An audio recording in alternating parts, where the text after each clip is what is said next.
The following is a C++ program to print the even numbers using a while loop. First, we will set up an int variable that is the number you want to stop printing out the even numbers at, called stop. For the sake of this example, we will end at 69. Next, since we're doing a while loop, we will set up an external loop counter variable called I and start it at 0. While I is less than or equal to stop, we'll run some code. The first part is to print out that I is even using the idiomatic C++ way. std : cout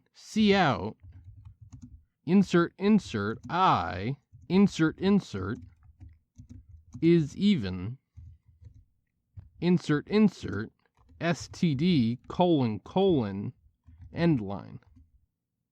After this, we increment I by 2,